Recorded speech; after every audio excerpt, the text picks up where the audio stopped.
On the night of June 7th, 2021, the case took the first in a series of brutal curveballs that were to become its hallmark.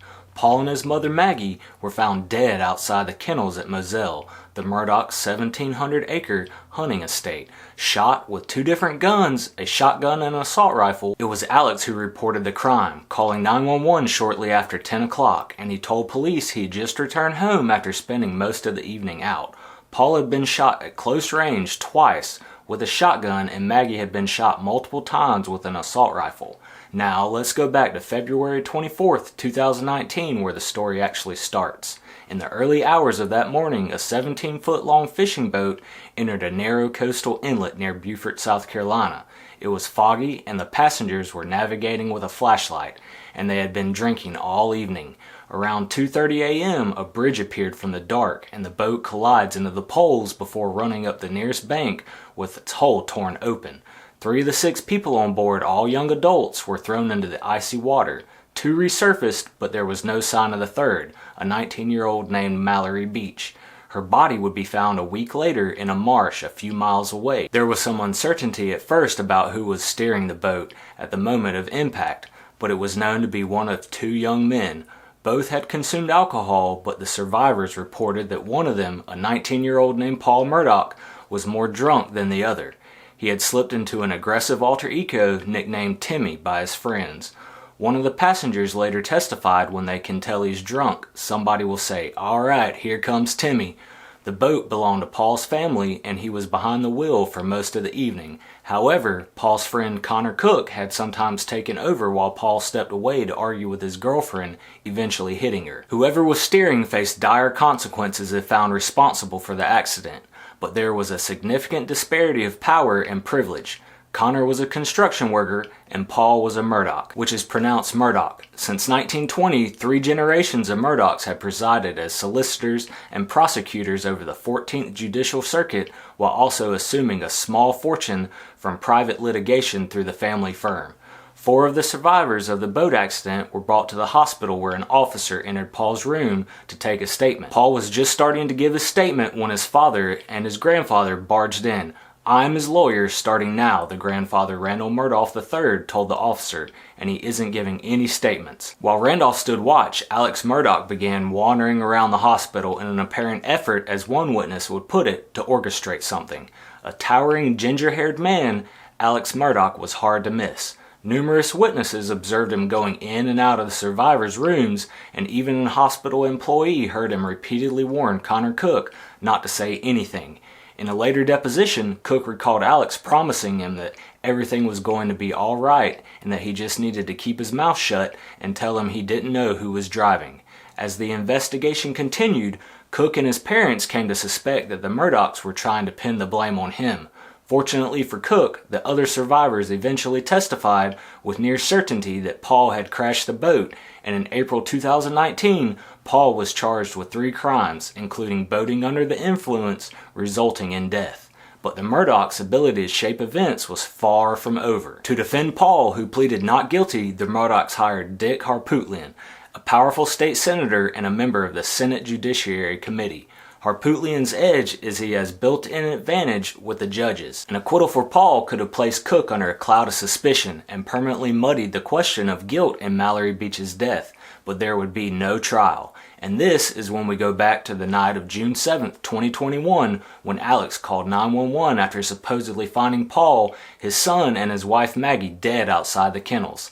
Like most observers, I assumed that the murders were vengeance or justice for Beach's death, but a radically different possibility was raised by a local media site which reported that Alex was a person of interest in the killings. The claim was widely dismissed as a baseless slur against a grieving husband and father. Then, 3 months later, another curveball. Alex again called 911, telling the dispatcher that he had been shot in the head by a stranger while changing a flat tire on his car. His story seemed to confirm the existence of a wrathful nemesis stalking the family, but a lady passing by who also called 911 reported that the scene looked like a setup, and Alex's story quickly unraveled. While the fabrication was falling apart, the Murdaugh's law firm, known by the acronym PMPED, disclosed that he had been pushed out of the firm a day before the incident for allegedly misappropriating funds, In an interview on the Today Show, Harpootlian, who was now representing Alex, declared that his client, who suffered from opioid addiction and had used a significant portion of the stolen money to buy drugs, and that Alex was in rehab full of remorse and asking for prayers, and he had revised his account of the roadside incident, where he claimed that, overwhelmed by the loss of his wife and son, he persuaded a distant cousin, Curtis Eddie Smith, to shoot him dead and make it look like murder so that his surviving son Buster could collect on a $10 million life insurance policy. But cousin Eddie had botched the job. Alex and Eddie were promptly charged with attempted insurance fraud, and the picture soon again blurred. About 2 weeks after the incident, Alex showed up for a bond hearing with no sign of injury to his head. When Harpootlian was asked about this, his response was vague. Good hair is all he had to say. Now meanwhile, Eddie was denying everything and told reporters if he had shot him, he'd been dead. More jolting swerves followed the murder of Paul and Maggie as the South Carolina Law Enforcement Division announced that it was examining 2 more fatalities potentially connected to the Murdaughs. The first, from 2015, involved a young nursing student, Stephen Smith, who had been found dead in the middle of the road near Hampton with a serious head injury. Superficial appearances suggested that he had run out of gas, begun walking home, and been accidentally hit by a vehicle, but none of the usual evidence of a hit and run had been found. A highway patrol officer reported that they saw no vehicle debris, skid marks, or other injuries consistent with someone being struck by a vehicle. Days after the killing, Smith's mother told the police she had heard that Paul and Buster Murdaugh were behind it. So officers investigated the tip, and the possibility of a hate crime emerged. Smith was gay, and his name was linked to Buster's in the gossip mill of former high school classmates. But before the officers could track the rumor to its source, the pathologist in the case described Smith's death as the result of being struck by a motor vehicle, contradicting the opinions of the county coroner and at least one highway patrol investigator. The Murdaughs were never questioned. The second fatality involved Gloria Satterfield, the Murdaughs' housekeeper for 24 years. In 2018, she died after apparently tripping on the steps at the house in Moselle. In 2022, investigators obtained permission to exhume her body, but authorities have yet to reveal any evidence of foul play in the deaths of Smith or Satterfield. And then a long-concealed insurance matter came up from Satterfield's death that provided the public with a major revelation. Alex's alleged financial crimes had extended far beyond misappropriating office funds, and it appeared that some significant members of the Low Country's business and legal community had facilitated his deception for years. Satterfield's connection to the wider story was discovered by accident. In October 2019, a local reporter named Mandy Matney revealed that while sifting through court documents about the Murdaughs, she stumbled across a wrongful death settlement related to the housekeeper's demise. More than $500,000 had evidently been awarded to her 2 sons, Tony and Brian. Tony read Matney's article and was shocked. Neither he nor Brian had been told of the settlement. All they knew was after their mother's death the previous year, Alex had approached the family with a generous proposition that he would help them sue him over their mother's death in order to collect a large sum from his insurance. He had a homeowner's policy, so he recommended a lawyer named Corey Fleming. But he didn't tell them that Fleming was his close friend. Eric Bland, a malpractice attorney who the Satterfield brothers hired after learning of the settlement, explained that the cold-blooded scheme behind the scheme. In the fall of 2018, Corey Fleming learned that the insurance company would pay out in full on Alex's policy. The law required Fleming to inform the personal representative of the Satterfield estate about the settlement. At the time, the personal representative was Tony, one of Gloria's sons, but for the plot to work, Tony had to be replaced by someone in Alex's pocket. So Alex and Corey Fleming told him that the case was getting complicated and he should let a professional banker become the representative. Needless to say, they had a name to suggest. In this scheme, it was Vice President Chad Westendorf who signed on.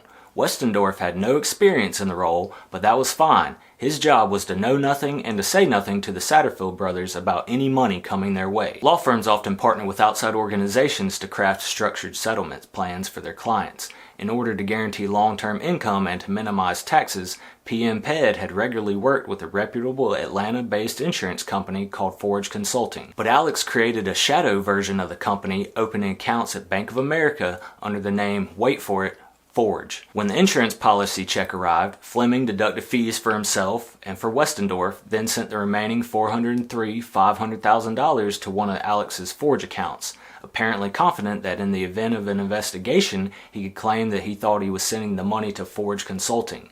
In all likelihood, neither he nor Alex ever believed that their actions would be challenged, and it took the event of a drunken boat crash for Alex's finances to come under the scrutiny of local reporters. Bland, the Satterfield brothers' attorney, began pressing authorities to open a criminal investigation into the settlement. While doing so, he learned that the brothers had been cheated out of even more money. Alex had another liability policy with the Nautilus Insurance Company, which had also paid out $3.8 million for that settlement. Bland said that if Alex had just told the brothers that he had won them $25,000 in the settlement, they would have thought he hung the moon, but he stole every cent. Alex even stood by as the bank foreclosed on the mobile home where Brian, a cognitively impaired adult, had been living on $14,000 a year from a grocery store job. In the wake of these discoveries, South Carolina officials began looking at Alex's handling of other large insurance settlements, and a slew of similar thefts came to light, resulting in several dozen charges of financial crimes. The prosecutor's briefs give an impression of someone living in a haze of entitlement and siphoning funds from any flow of money that entered his field of awareness. Alex allegedly stole from colleagues and strangers, from the able-bodied and the injured, from the living and the dead, from the young and the old. Hakeem Pickney was a deaf man who became quadriplegic after a car accident, then died after the ventilator at his nursing home was left unplugged. Both calamities generated insurance settlements that Alex apparently stole. Sometimes prosecutors say he duped clients into signing disbursement papers, oversized expenses against their settlement where he forged their signatures, and he simply helped himself to vast sums from PM Ped's client trust account, which reportedly ran on an honor system. After Manny Matney broke the Satterfield story, Alex's bond was set at $7 million and his financial assets were placed under the control of court-appointed receivers. In the meantime, Corey Fleming also faced multiple state indictments for fraud and conspiracy. PM Ped, which insists that it did not turn a blind eye to the activities of its corrupt partner, has repaid all the money Alex stole from its clients, and the once mighty partnership has dissolved. In all, prosecutors alleged that Alex had stolen at least $8 million and the money had gone to feed his opioid habit. Alex may have been exposed as a thief, but the double homicide and the other deaths remain unresolved. In July 2021, police released the recording of the 911 call that Alex had made after discovering his wife and his son. 911, where's your emergency? This is Alex Murdaugh at 4147 Moselle Road. I need the police to ambulance immediately. My wife and child just shot badly. Okay, you said 4147 Moselle Road in Allison? Sir? You said 4147 Moselle Road in Allison? Yes, sir. 4147 Moselle Road. Stay on the line with me, okay? Yes, sir. Stay on the line with me, okay? By now, most people thought that Alex was faking the panicked voice in which he reported the murders. To me, it seems like the movie Fargo, in which the character practices reporting his wife's abduction, and even the language itself seems off. The phrasing, "my wife and child have been shot badly," which Alex says sounded formal and rehearsed. What do you think? I have to wonder how a person would sound if they had stumbled onto a scene like that. Would a more casual phrasing or less frantic tone have sounded any more sincere?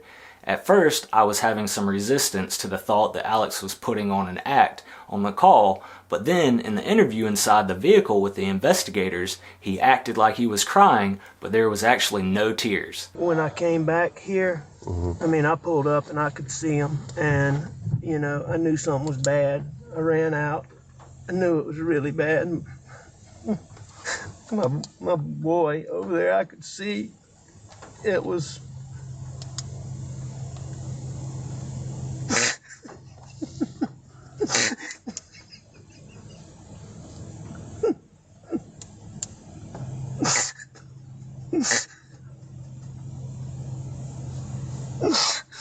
Sorry. And I could see his brain on his...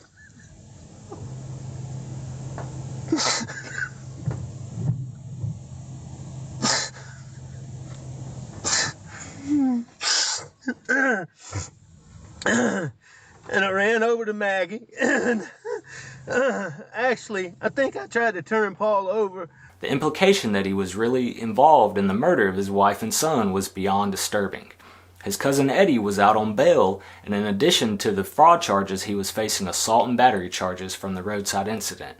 I probably wasn't alone in speculating that if Alex was involved in the killing of Paul and Maggie, Eddie was a likely candidate for the second shooter after finding out 2 different guns were used in the shooting. Eddie has been careful about what he says. By his account, he thought he was meeting up with Alex to do an odd job, only to discover that he wanted Eddie to shoot him. He refused and wrestled the gun away from Alex. The weapon had gone off during the struggle, but Eddie was certain that no bullet had hit Alex, suggesting that Alex must have injured his head in some other way. After the scuffle, Eddie said he hid the gun in a place that he intended to keep secret until his dying day. When asked about the topic of the double homicide, Eddie mentioned something surprising. He claimed that although he had spent a lot of time with Alex, he had never actually met Maggie and barely knew his sons, but he was close enough to the family to have paid his respects when Randolph Murdaugh III died shortly after the murders. My best explanation of the roadside incident is that Alex asked him to create a bullet graze on his head, and that Eddie either obliged or witnessed Alex creating the graze himself. Authorities determined that Alex's wound was superficial, even after his attorney said it was more serious. Eddie then removed the gun from the scene, also at Alex's request, so that he wouldn't contradict the story of a stranger firing a shot trying to kill him, and subsequently refused to disclose its whereabouts because he knew that it could get him in trouble. Eddie's apparent willingness to commit these risky acts indicates that Alex may have had some hold over him. This notion is supported by a recent indictment linking in yet another alleged criminal scheme which involved narcotics and money laundering. Murder charges were finally brought against Alex in July of 22, and all talk of revenge killings now seemed uncertain. The indictment portrays Alex as the sole killer, acting and carrying both weapons. No evidence was laid out, but news outlets were soon reporting that video from Paul's phone had revealed Alex's presence near the kennels at 8:44 p.m., more than an hour before he had called 911, and within the window for both victims' times of death. Get back! Get back! He's got a bird in his mouth! Bubba. Hey, Bubba. It's a guinea. This is a chicken. Come here, Bubba. Come here, Cash. Come here, Bubba. Cash.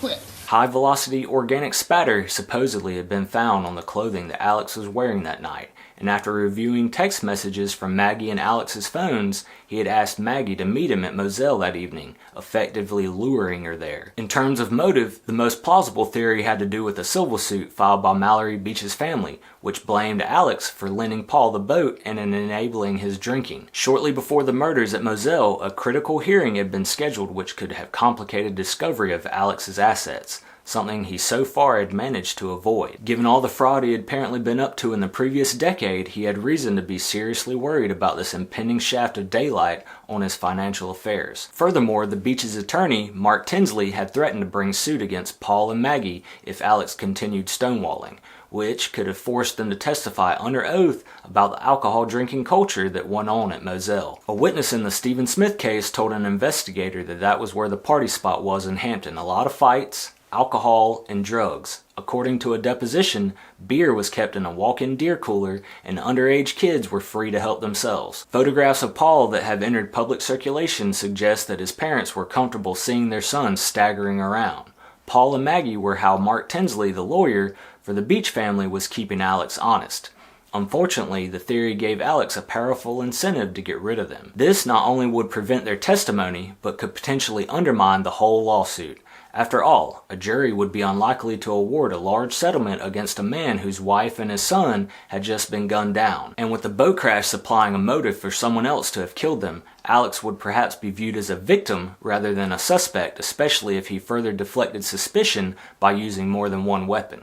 The theory had a dark logic: kill Paul and Maggie, save himself and his money. And the vigilante justice scenario was consistent with his staging of the roadside incident 3 months later. PM Ped first inquired about misplaced funds on the very day of the killings, which could have compounded Alex's feeling of being under tremendous pressure. Yet the explanation again hinged on the idea of a man plotting the death of his own son, and I still couldn't get my head around that. A hearing was set for July at the Colleton County Courthouse in Walterboro, where TV crews were setting up outside the courthouse.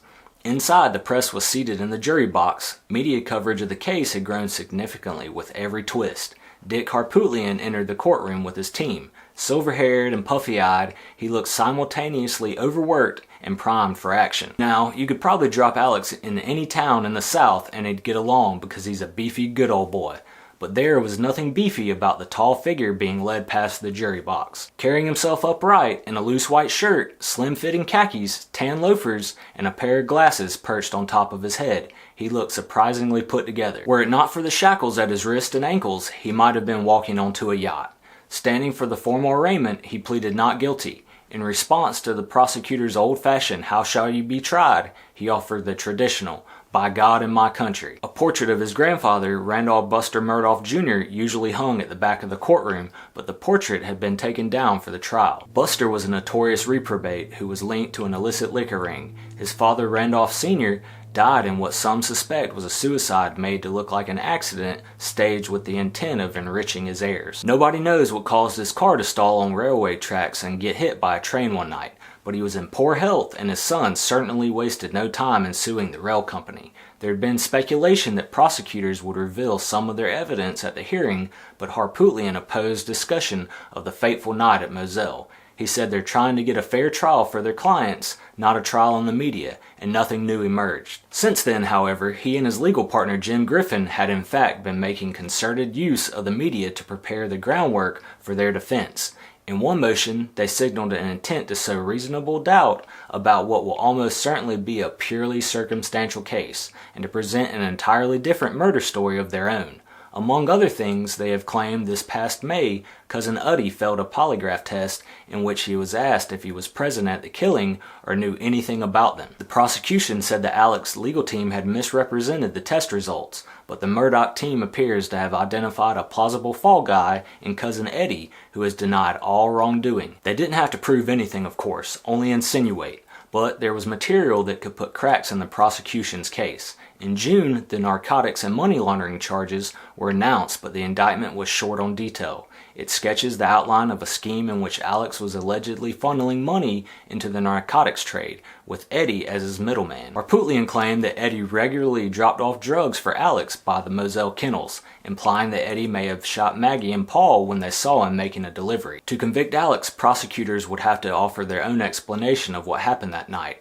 and it would need to be compelling enough to persuade all 12 jurors that a father who had been extremely protective of his son could be capable of shooting him point blank twice with a shotgun essentially just to buy himself some time. Clearly, in protecting Paul after the boat crash, Alex was also attempting to protect himself, but the prosecutors needed something stronger than a pragmatically mixed motive, stronger even than his serial frauds and betrayals, to make him out as the evil monster that they needed him to be. Jurors were convinced of Alex Murdaugh's role in the murders of his wife and his son after hearing his voice on a video recorded just minutes before the slayings. The Snapchat video taken by Paul on June 7, 2021 captured Murdaugh yelling at the dog Come here, Cash.